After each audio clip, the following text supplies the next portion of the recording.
First of all, colleagues and members of the public, thank you so much for the opportunity to be your mayor and to present to you the beginning of a vision and a template for how we should spend these funds. I recognize that I do not have the only say, I do not have the final say, but I think it worked well with CARES, and I think it will work well here for me as your mayor to put out an idea that the community and my colleagues can examine, analyze, support, amend, and deliberate together and with our community to create an end product that we can all be very proud of. Let me talk about the process for just a moment, because this is a discussion without a vote. Based on the input today, we will continue to work with, of course, our city manager and our city team, and all of you as my colleagues within the bounds, of course, of the Brown Act, to refine as appropriate and to prepare over the next couple of weeks to bring forward an action item to the City Council for your deliberation. There's no strict timeline. We have some time to expend these funds. Obviously, the needs in the community and in our city are great, and we want to act with a sense of urgency, but we also want to get it right. So will it be a week, 2 weeks, 3 weeks? I think it depends a little bit on the discussion today and where we decide collectively in public with our community we want to go. I want to thank all of the people, all the community groups, all of the city staff, all of my colleagues who in one way or another informed the letter that is before you today and that has been presented publicly. This is, I hope you will see that I hope you will see your work within some or all of the paragraphs and the pages contained within the letter. I want to thank the city staff for being very, very helpful to my team in putting this together. And I want to thank Scott White, my deputy chief of staff, who worked weekends and a lot of overtime with me to go through numerous drafts to get this into the shape that it is in. Thank you, Scott. Let me begin. $112 million of ARP funding is a tremendous opportunity for Sacramento, its inclusive economic future, and the future of all of our communities. But this opportunity does not stand alone. Our city is creating an arc of community investment that is redefining what it means to be a modern, growing, inclusive city. For this $112 million is on top of the $80 million plus we invested in the community under the CARES Act, $119 million of Measure U and General Fund investment we have made since November of 2018. None of what we have done is perfect or complete, but what is clear is that the city is adding to what it considers core to our mission as a city and as a city government. Basic services, public safety will always remain a core priority. And our core responsibilities now and going forward must include investing directly in our communities. Equity, inclusion, and opportunity, especially for disadvantaged communities. The categories of investment in my letter represent, in my opinion, both our city values and what the community is telling us they need and want. It is similar, but not identical to CARES. I am recommending 5 clear categories to continue our arc and to continue to fight our way through this continuing pandemic, because we are not through it yet. And our small businesses, our workers, our community-based organizations, and our residents are all still living with COVID-19. And so what are those 5 categories? First, I suggest that we invest in our commercial corridors to the tune of $30 million, that we invest in our businesses, in our workers, and in our people. I suggest that we follow the leadership of Vice Mayor Chenier, who convened a number of the business stakeholders to come forward with a set of ideas, maybe under the category of clean and safe, but also enlivening our commercial corridors with art and public art and performance and whatever it takes to make sure that all of our commercial corridors, starting but not ending with the downtown, are safe, clean, and vibrant and welcoming to the people of Sacramento. $8.2 million. I suggest that we put another $5 million specifically into the downtown and Old Sacramento. Not only has Old Sacramento had its share of challenges lately, but I can't get over the fact that one of the great losses during COVID was the fact that we lost our bond capacity under the hotel tax to be able to invest $40 million in modernizing Old Sacramento. And while $5 million may not do it all, it could certainly be a great catalyst to bridge us to when we can get those resources back and do the full incredible plan that was before this council, I believe, less than 2 years ago.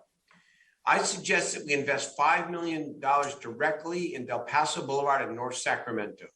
And yes, I know there will be some who say, well, there are other needy commercial corridors. Of course, there's more money under this category, but I want to tell you, I've represented this city like many of you for many years. And North Sacramento desperately needs the attention, the investment, and the help. It deserves and needs, and the people deserve and need a separate call out to really try to address some of the systemic, historic issues. And by the way, there are so many great strengths in that community. And I want to support Councilmember Laloe's leadership here and have us together say, we are going to create some focus in North Sacramento. I suggest $3.5 million to the Sacramento Inclusive Economic Development Council, basically our PBIDs, and our chambers and our community-based organizations who have done heroic work during the pandemic to help small businesses survive and who continue to be the backbone of so much of the work that we do. I know when it came to the comprehensive master plan on homelessness, they were key stakeholders because they are all about the health and vitality of our business sector and our commercial corridors. I suggest that we put forward $1 million for vaccine outreach and education. This one, we don't even have to describe why.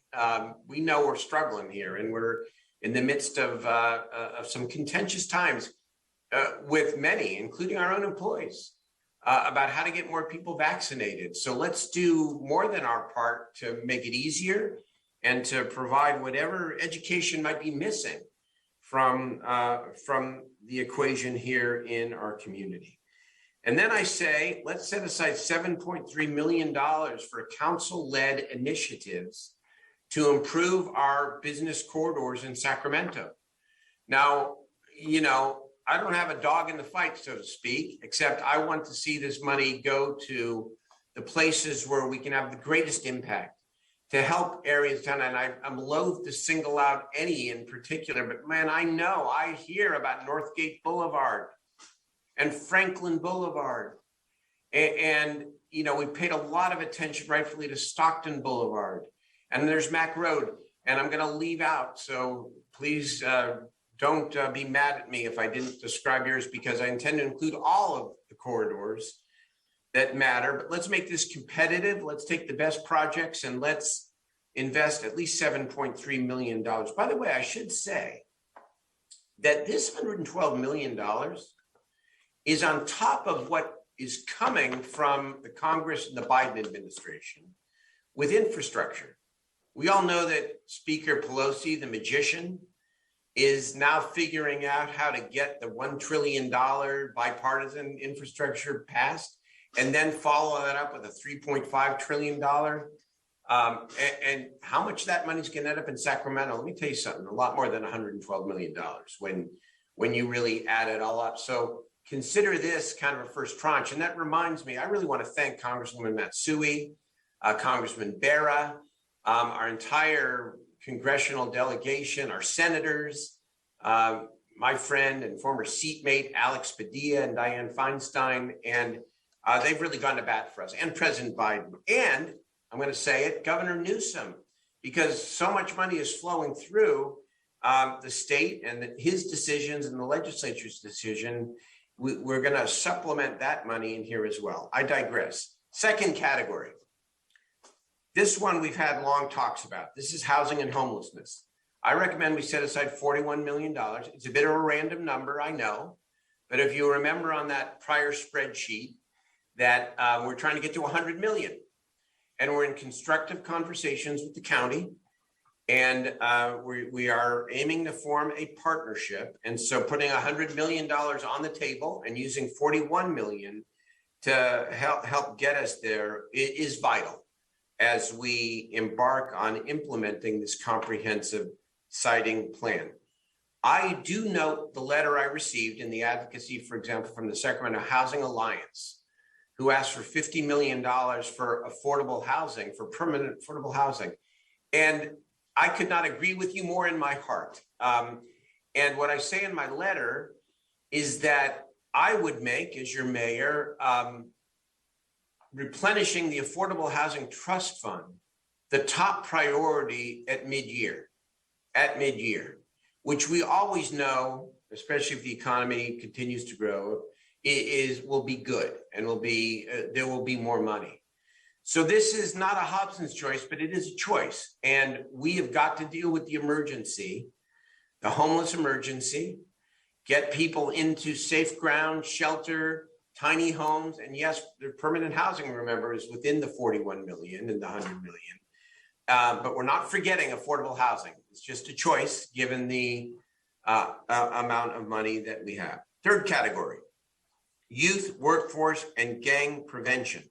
This is one, again, where Governor Newsom and the state have really helped us out, because in the state budget that was passed and signed, there's $7 million. We're going to get $7 million, essentially, of discretionary money for youth. So I say, let's count that.